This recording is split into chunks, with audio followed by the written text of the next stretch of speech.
Okay, so I think I'll get started. It's 9 o'clock by this clock. So I'm going to continue with linear algebra today, and we'll basically cover two topics. One is on representing systems of equations, and there's a seat up here. And the second one would be on determinants. This should be relatively familiar material for you, for most of you, and so I'll go through it fairly quickly.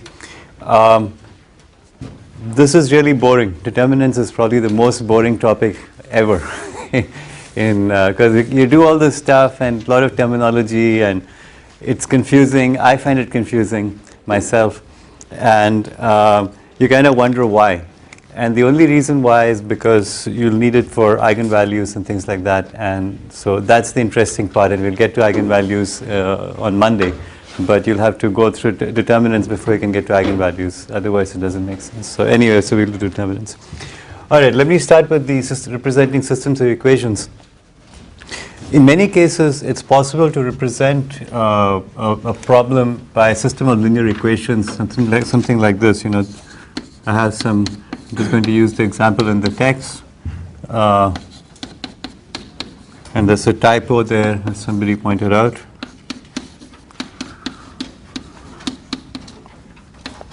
There should be a x, not a z.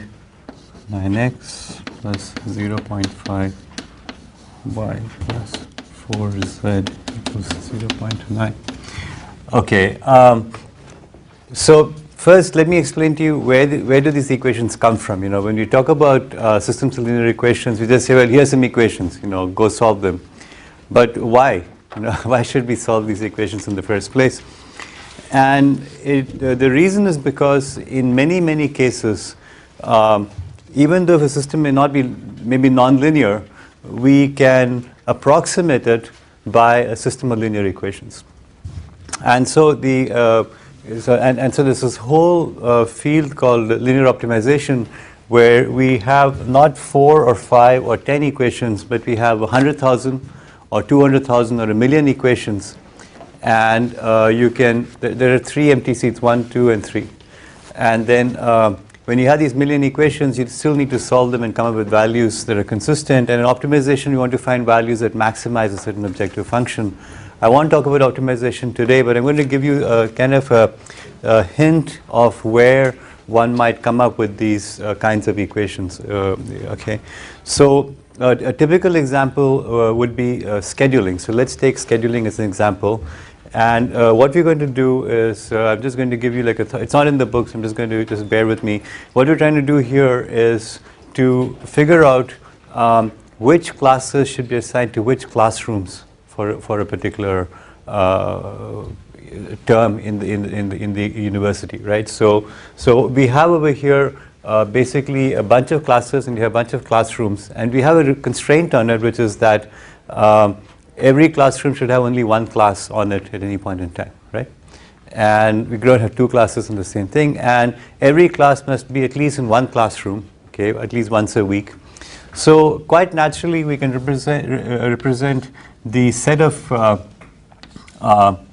classrooms that are available by, let's say, you know, this classroom 1, x1, x2, etc., and xn are the n different classrooms that are available.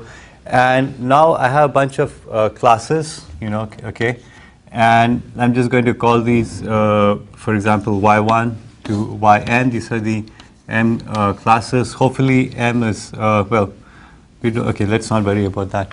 So now I can start thinking about the fact that some classrooms should have no classroom. So what I'm going to do is these x values are basically going to be 0 or 1. Okay, I'm trying to do this example on the fly, and maybe I'm not going to succeed, but we'll see what happens. X is 0, and we have a time slot, so we need to have that over here. So I'm going to basically take these classrooms, I'm going to multiply it by time. So let's say I have, you know, in a week I have, let's say, 100 time slots. So we'll have something like this, you know, x1, 1 means 1 in the first time slot, classroom 1 in the second time slot. And if it's 0, it means it's not being occupied. Okay, 1 means it's occupied, right? So it's equal to 1 means, so at some time slot I have some classroom being occupied or not.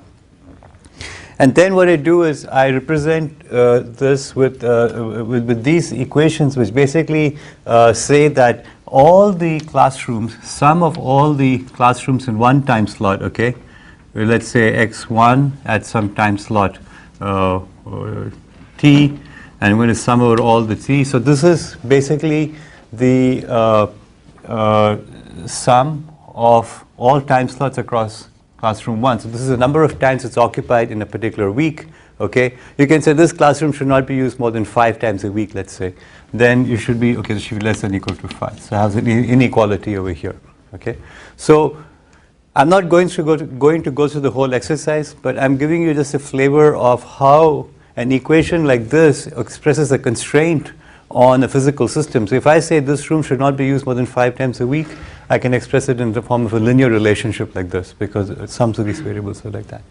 Similarly, I can express these kinds of relationships. Every class must meet at least twice a week. Okay, so I can say sum over time, okay, of y, you know, let's say the ith class over the t is greater than or equal to 2. So it should at least meet twice a week. Maybe it should be 3 times a week. Okay, so these variables, which in this case over here have no particular meaning, get attributed to them meanings based on this. So once we have these kinds of things, we can see the number of variables grows very fast. Okay, similar kind of problem is the airline scheduling problem, where I have the situation where a plane has to fly from some location to some other location, and from there it has to wait some time, go to some other location, and then fly back to the original location. So it has to go A, B, C, come back to this thing.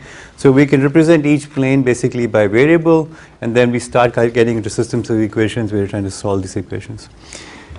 Most all optimization problems basically are systems of, or linear optimization problems are systems of equations which have more than one solution. If there's only one solution, there's nothing to be done. So in fact, optimization is all about systems where we have many different solutions. You have to pick the best one. For now, we're going to just focus on systems of equations which have only one solution, or we'll see what that means exactly in just a moment. But to deal with all of these equations, it turns out to be very useful to use matrices. Okay, so one of the fundamental uses of matrices is to represent these very large numbers of equations. So we'll start by taking this one and just representing it as a matrix. So when you study this in class 7 or 8 or whatever, you are just looking at these equations and trying to do something. The way to represent it as a matrix is quite obvious. We put it like this: 3, 2, 1, and then minus 8, 1, 4, I probably should, 9, 0.5, 4, and then we're going to just call this xyz, okay, is equal to, and the coefficient matrix is 5 minus 2, 0.9. And this represents it in the form basically A is a matrix, X equals B, where X and B are column vectors. Okay, so if you just remember how we did the matrix multiplication, you get exactly 3x plus 2y plus z equals 5, etc. So these equations over here become converted into this matrix form over here. Okay, and that's basically the notation. Now it turns out that once we have this form, we can do one more step, which is to just forget about this one over here. We kind of know implicitly that these are the variables involved, and so we can actually put the coefficient matrix into the main matrix itself in this form: 3, 2, 1, and then you can imagine this vertical line over here: 5 and minus 8, 1, 4, minus 2, and then 9, 0.5, 4, 0.9. And this is the typical representation that we have of the system of equations. Okay, so we've kind of skipped the step in between and just gone directly to that over there. Okay, so any questions about that? Okay, so that's sort of the easy part. So let's go on to the next step. So there's some terminology that's related to this. This is called the coefficient matrix.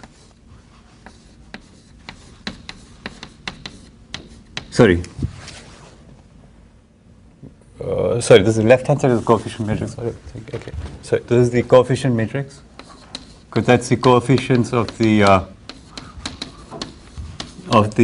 variables. It's coefficient matrix, and then this right-hand side is called the constants. It usually doesn't have a name. You can call it the constants vector. It's the vector of constants. If this is equal to the 0 vector, then we say the system of equations is homogeneous. Homogeneous just means that the column vector over here is all zeros, or if you want, this column over here is all zeros, then we call it a homogeneous set of equations. And homogeneous equations will become very useful later on, but for now, that's just a terminology. Okay, so let's remember how we worked with the equations, when you were in school, and see how they convert into matrix operations. So the first operation is that we know, for example, let's just take this one over here. We know that 3x plus 2y plus z equals 5.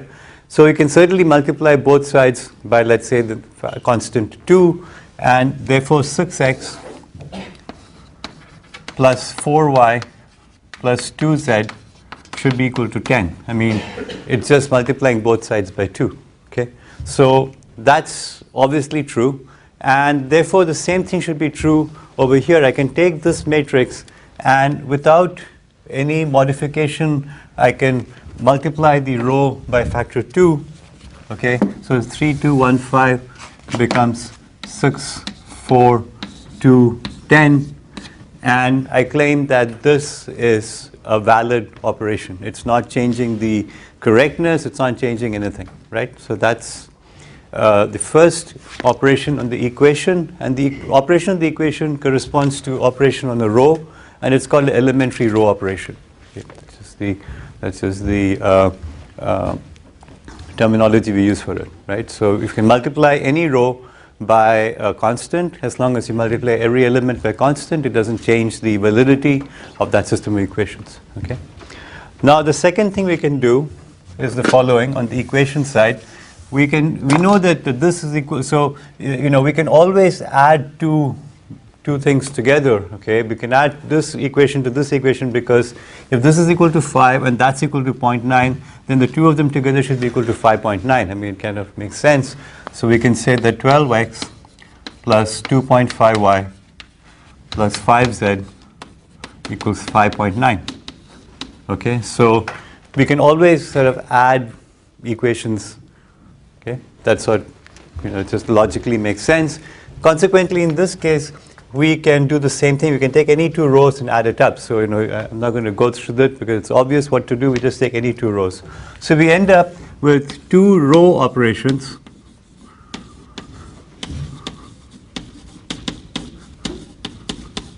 And the row operations are first to add two rows. And second thing is multiply a row by a scalar.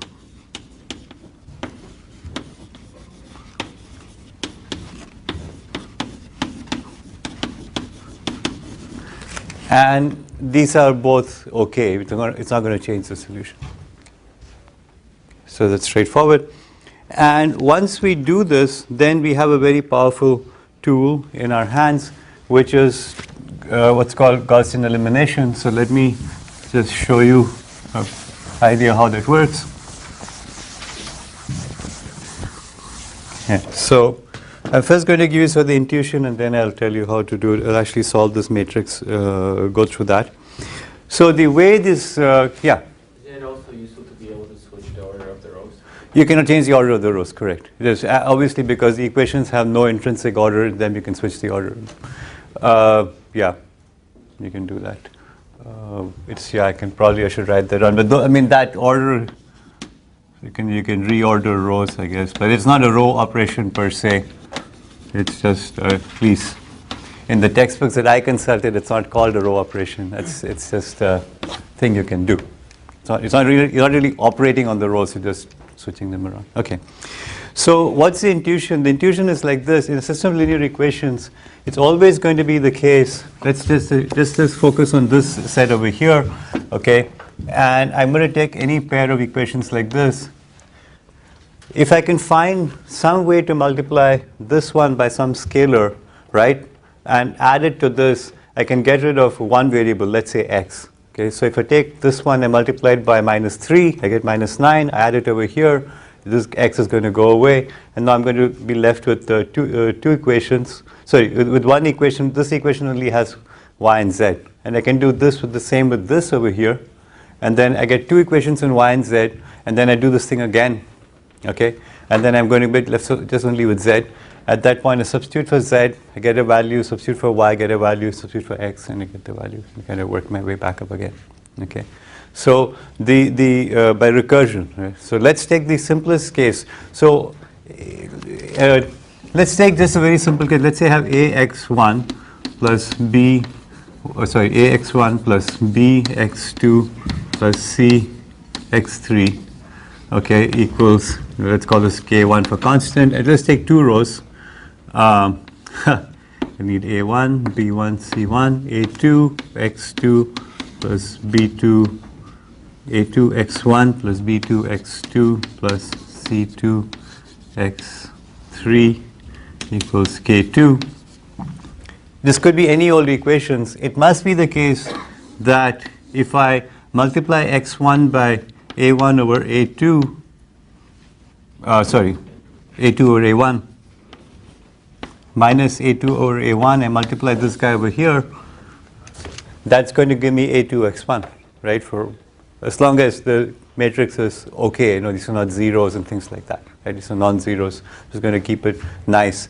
Then I just multiply this by minus a2 or a1, this with minus a2 or a1, add it up. I'm definitely going to get rid of the x1, okay, and then I have only equations in x2. So we can do this essentially for any matrix, and that is the intuition behind Gaussian elimination. It's just kind of common sense. So let me work through an example. This is just going to use the solution over here. So what is the end result, by the way? The end result we want is something in the matrix that looks like this. 1, and then some constant k. And then this variable over here is going to be the value I can just read off that particular value. So I'm going to do all the row operations. It's all going to be zeros. And then this is going to be 1 left, okay, over here, and then I get this constant and just read off the value. That's what I want to get to. Okay, so let's see how we can do that. So I have that matrix over there, and I'm going to get to this thing over here. So we subtract, what is it? So here subtract, so here's row, this is row 3, this is row 2. And I have 4 over here and 4 over here. So if I subtract here from here, I'm going to get rid of that. I'm going to get a 0 right there. I don't need to do any multiplication. So if I do that, then I get this matrix over here, 3, 2, 1, 5. I'll draw this vertical line over here, minus 17, 0.5, 0, because I got that 0 away, 2.9, and then 9, 0.5, 4, 0.9. So I can't see it from here, but I assume the thing is correct. So then I have to eliminate something else. So if I do 0 times, if I multiply this by 0.25 and I subtract it, so minus 0.5 added to this row, what's going to happen is that this 4 is going to become a -1, and I add it over here, that's going to go away, right? So then I get a matrix which is somewhat harder to write, but I'll persist. 0.75, 1.875, 0.47, sorry, 0 and 0.4775. And this is just, and then the rest is the same, minus 17, 0.5, 0, and just this last row is the same because I haven't really changed anything over there. But now what you see is that I've got two equations in two variables, right? And so I do the same thing all over again. I multiply the second row by 3.75, etc. And basically I'll get this equation which says x equals, or I should be, let me be more precise. I want to just write this down over here. We get the equation, we get this matrix 64.5, 0, 0, 15.65, and then some other stuff at the bottom. Okay. And now I can see 64.5 times x1 equals 15.65, so x1 must be whatever it is, 0.2426. Okay, so we get that value right away. So this is what I want to get to. I want to get one variable with because I can always divide. I want to get one number here and zeros over here. If we can get there, then we basically have a solution for x, and then we work backwards to get y, and we can get z. So those are the two phases. In the first phase, we get to a row that looks like this. In the second phase, we're going to substitute backwards, okay, and get this up. All right. So in this operation, what I've done so far, I've kind of ignored the order in which I'm doing things, okay. But if you're not careful, you can get into big trouble. And the reason you get into big trouble has got nothing to do with math and everything to do with computer science, okay. And the reason is because in math we kind of assume we can divide, any real a over b for us is whatever it is. It doesn't really matter what it is, right? It just doesn't matter. However, if a is large and b is small, the ratio can be very, very large, right? So I just said multiply, here it shows nice natural numbers, 3, 7, 2, multiplying 0.25 and things like that. What if a were 10 to the 5 and b were 10 to the minus 5? Then a over b is going to be 10 to the 10, okay? And 10 to the 10 is not something you can represent as an integer. You can represent as a floating point. Okay, if you represent as a floating point, then you only have a certain number of bits of precision left over there, which means you're going to have some error. And now you're going to start trying to subtract things, okay, and add things and multiply things. When you do that, this error is going to propagate, okay. And the entire field of numerical math is devoted to figuring out how to reduce these errors, how to make sure that the errors don't keep propagating, okay. So for those of you who are doing simulations, for example, you will find that you have errors coming in because you can't represent things accurately. You're always going to have some. And what you have to be careful about is to not lose the precision by not having enough digits of precision. So for example, here, when I did the solution, I found that when you check the value, instead of getting 5 as the right-hand side, wherever this was going to is 5, I get 4.9975, so it's 0.0025. That's when I did all the computations with 8 digits of precision, okay. So is 4.9975 the same as 5? Well, for practical purposes, maybe, maybe not. We don't know, right? So in this exposition, I've kept it very simple, but in real life, you really have to worry about it. Thankfully, programs like MATLAB have figured out quite a bit of this, and so by the time you use a standard program, you don't have to worry about exactly which row to choose, which element to multiply by. So this one over here is called the pivot element, what you're going to eliminate. And choosing pivots becomes very important, and that's what numerical algebra people focus on. So the first solution is 3, 2, 1, 0, 1, 1, 1, 2, 0. 1 minus 3, 7. So I think I asked for the coefficient matrix, right? As this one over here. So I'd be really surprised if you got it wrong. The second one was basically we do row 1 minus 3 times row 3. So we have, this is one operation, and this is the other operation. One is the multiplication, one is the subtraction. Or if you want multiplication by minus 3 and an addition, so that should be the answer for that. And then the other two I'll solve when I talk about rank. Okay. All right. Good.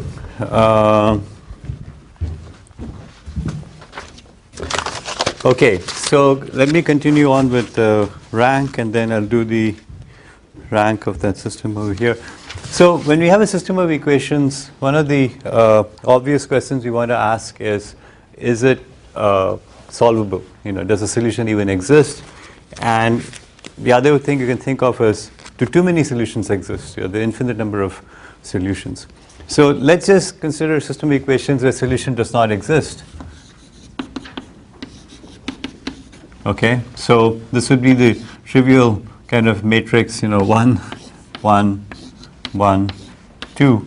And you say, wait a minute. You can't have that. You can't have xp1 and xp2 at the same time. Well, so the solution doesn't exist. You know, something is messed up. It's inconsistent. Okay. This is typically the input from a marketing to an engineering department in a company. So if you ever go to work in a company, marketing will say we want something like this and like that, and you put it in an equation, say it's inconsistent, and the marketing says that's our prerogative because we are not engineers. You know, we are marketing people.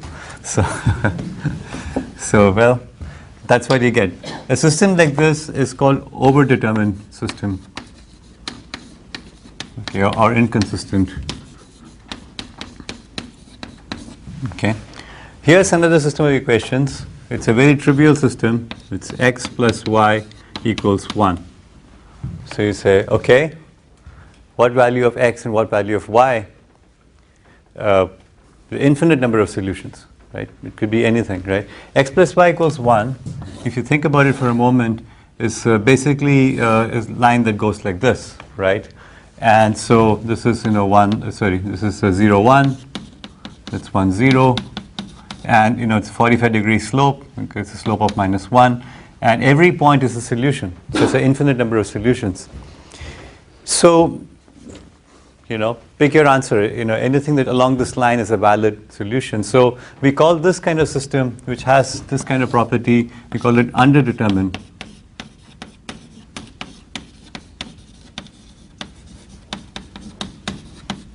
Okay. So given a set of equations, let's say 1,000,000 equations, you want to come up with the answer.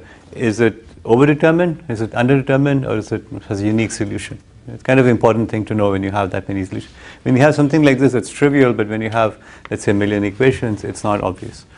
So to help us with this, understand this, we use the notion of a rank of a matrix.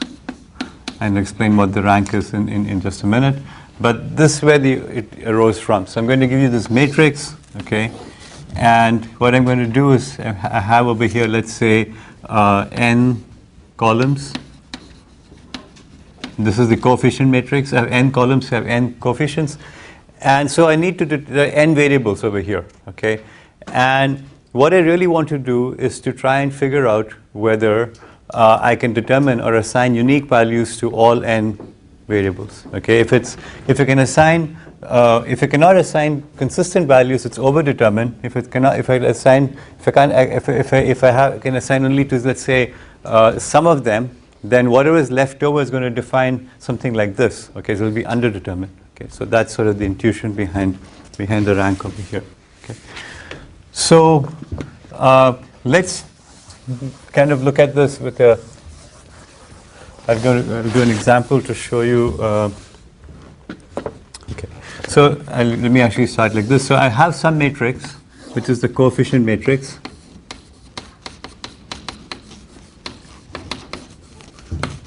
It doesn't have to be square. Okay, it doesn't have to be square because in general I'm going to have, what am I using over here for the notation? So I have m. So I have m equations. I have n variables. Okay. So when I have m equations, what I want to do is to figure out whether any of these equations over here can be represented as a linear combination of the other rows over here. Remember, we had this notion of linear combinations. Okay. So let's say I have some row over here, and this can be expressed as a linear combination of, let's say, these two rows. Okay. So let's just call this row 1. This is row 2. And this is row 3. If I can express the row, which means the vector, right? Row 1 is a vector. If I can express R1 as, let's say, A times R2 plus B times R3, well, what's going to happen? What's going to happen is that I can multiply A times R2, that's an elementary row operation. I can add it to B times R3, that's another elementary row operation. So I get this over here. And then I can subtract that from row 1. I'm going to get this all zeros over here. I'm going to get all zeros. When I get all zeros in this row, like this, 0, 0, 0, 0, 0, all the way, what is the equation corresponding to? It's saying 0 times x1 plus 0 times x2 plus etc. 0 times xn. And remember, I have this thing over here equals 0. It's not telling me anything. It's not giving me any information at all. It's just saying if I multiply all the variables by 0, I get a 0. Well, sure, that's a trivial kind of thing. It's not adding any value at all, right? So all rows which can be reduced to the form this 0 times this row is equal 0 are essentially redundant rows. They are not useful rows. Okay, so we want to kind of figure out how many of these rows can I eliminate in this way. And the way I figure it out is to see how many rows can be expressed as linear combinations of the other rows.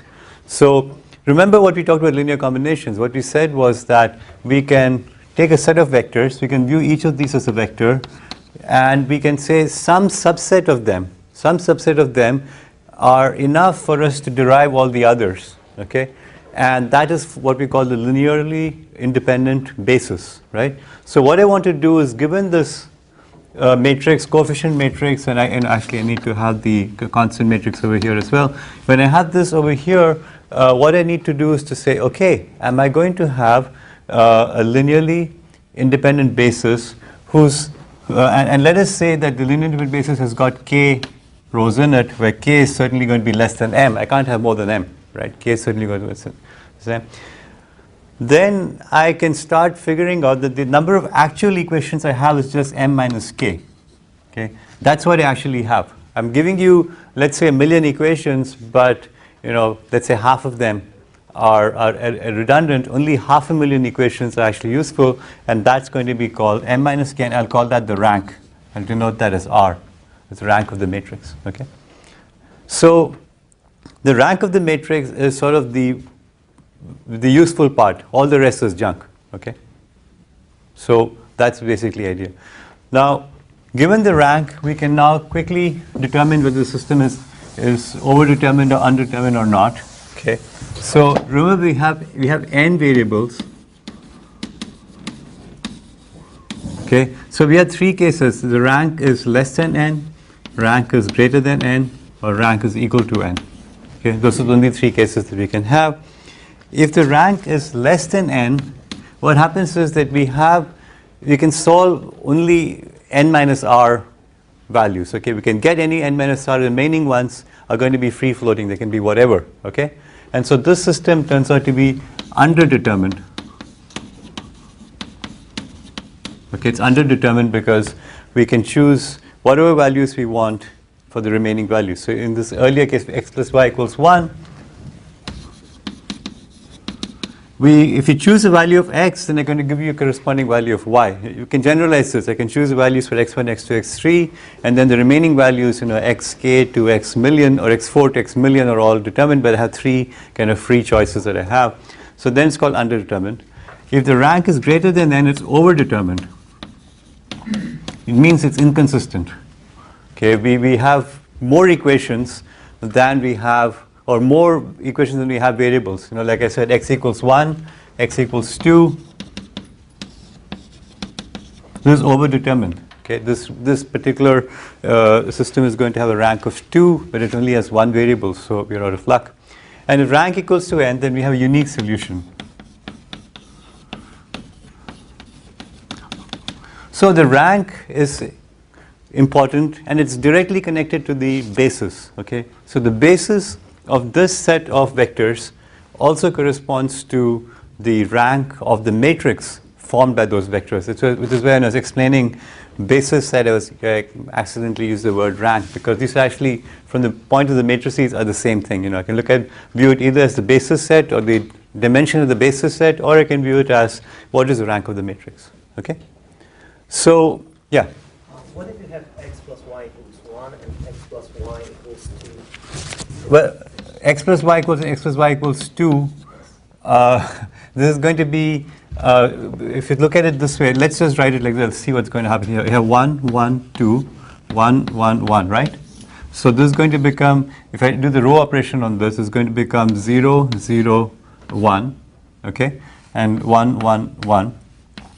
So this one over here is basically wrong in some sense. I mean, I can't say that 0 times all the values is going to give me a 1, right? So this is basically, you could call it wrong system. I mean, it's what do you call it?